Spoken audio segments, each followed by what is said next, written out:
কখনো প্রশ্ন করার জন্য, কখনো দুইটা বাক্যকে কানেক্ট করার জন্য।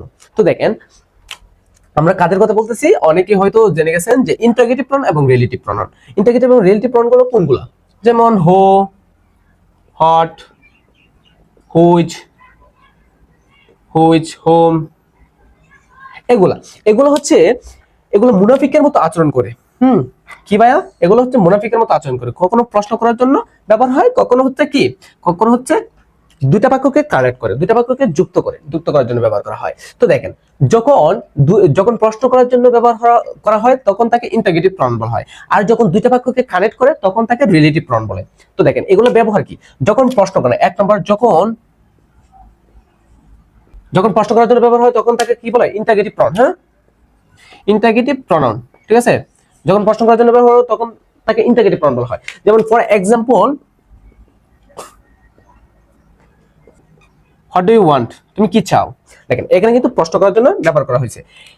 একই জিনিস, মানে এই জিনিসগুলো দুইটা মানে কখনো কখনো ইন্টারগেটিভ প্রনাউনের নিয়ে কাজ করে, কখনো কখনো রিলেটিভ প্রনাউন, ঠিক আছে। এখানে যেহেতু প্রশ্নবোধক চিহ্ন আছে, দ্যাটস ওয়াই এটা প্রশ্ন করার ক্ষেত্রে ব্যবহার করা হয়েছে। তার মানে এটা কি ইন্টারগেটিভ প্রনাউন, রিলেটিভ প্রনাউন নয়, তার মানে এটা হচ্ছে ইন্টারগেটিভ প্রনাউন। দেখেন আরেকটা যদি বলি যে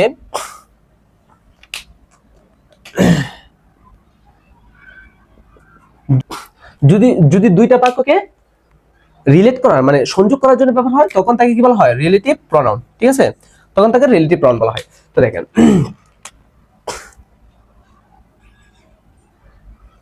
আচ্ছা, আমি যদি বলি example, I know the boy who is honest, ঠিক আছে। তো দেখেন একই জিনিস কিন্তু এই যে হো, যে কোনো একটা কিছু হইতে পারে। দেখেন এখানে এখানে কিন্তু হট ব্যবহার করছি, তাই না? এখানে দুইটা বাক্যকে কানেক্ট করছে, এই যে একটা বাক্য, এই যে একটা বাক্য।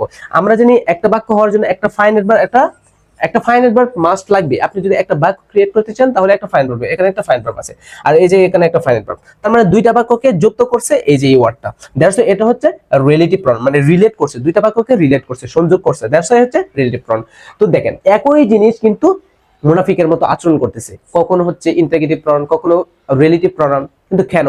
যদি প্রশ্ন করার জন্য হয় তাহলে হচ্ছে রিলেটিভ প্রনাউন, আর যদি দুইটা বাক্যকে কানেক্ট করে তাহলে হচ্ছে রিলেটিভ প্রনাউন।